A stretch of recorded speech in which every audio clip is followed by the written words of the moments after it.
Hi, I'm Krista Johnson. This is Theodore. We're going to practice doing some turns along the wall. We're going to start at the walk and then bump it up to the trot.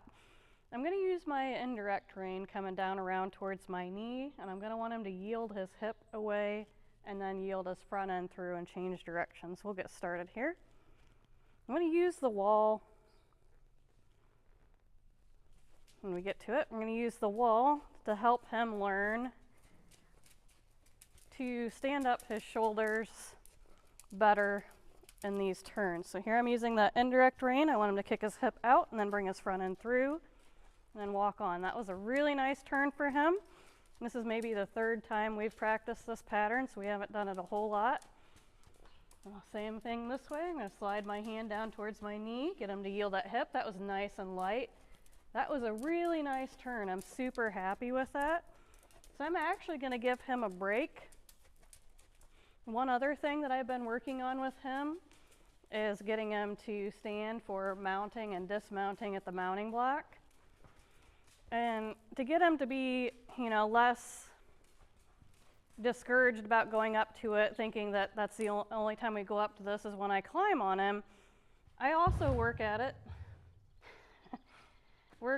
when we dismount, so we can associate that with a positive thing. And then I'll also give him a break while riding here at the mounting block, but he needs to line himself up at least halfway decent to it in order to get a break. And I won't stay here for very long, but I'm trying to associate him getting rest and relief at this mounting block so he learns to like it more and learns to stand there until I ask him to go.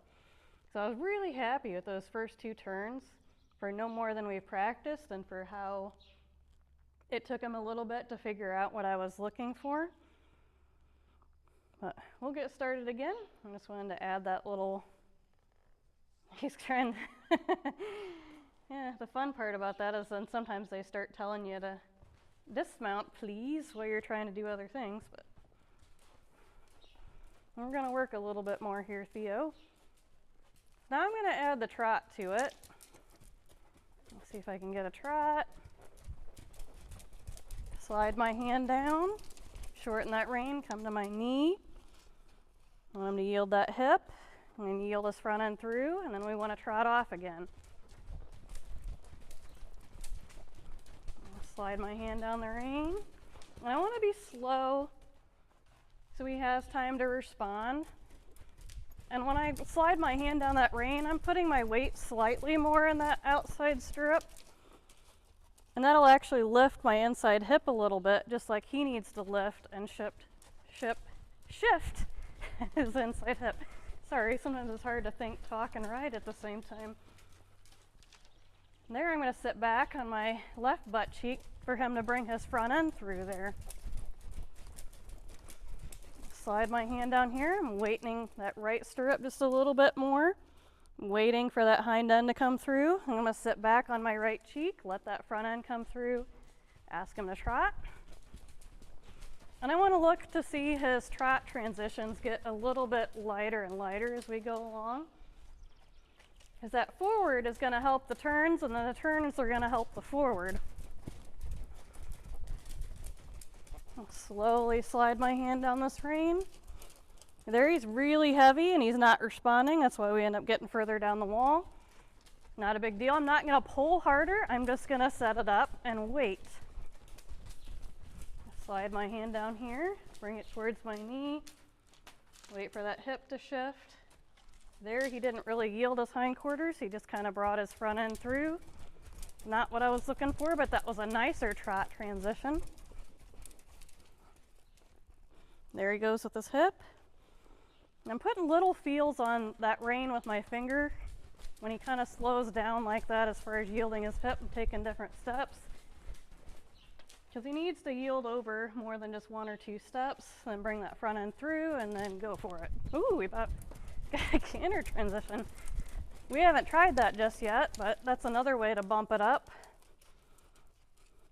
I don't know if he's fit enough for that yet, but there he kind of didn't yield his hip again and just brought around his front end through. He kind of skipped yielding his hindquarters. I really want him to learn to yield his hindquarters because this is another way to get him to connect that rein to his hind feet. That was a really nice trot transition. Try to connect this rein to his hind feet, his hind feet, his hind feet, now his front feet.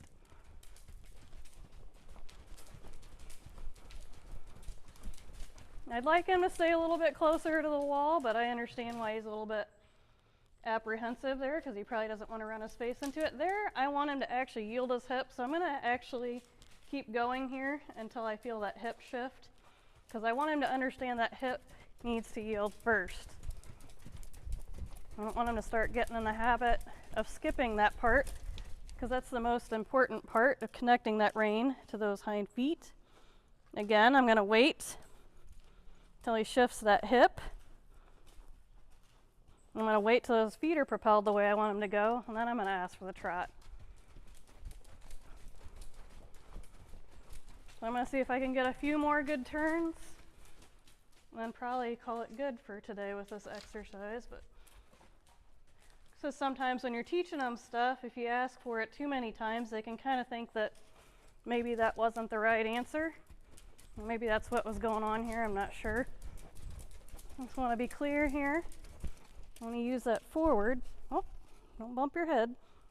There goes the hip, there goes the front end, there goes the trot.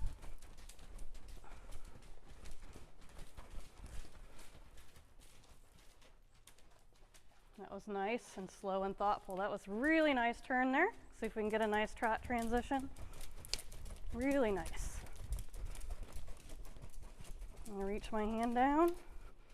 So he's still really heavy on that rein. I'd like to see him get lighter, but that was still a really lovely turn. So we're going to come trot over here to the mounting block and give him a little bit of a break. He's already trying to take me there.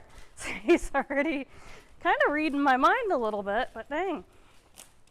Who hates it when they get right up there and like, hey, can I line myself up?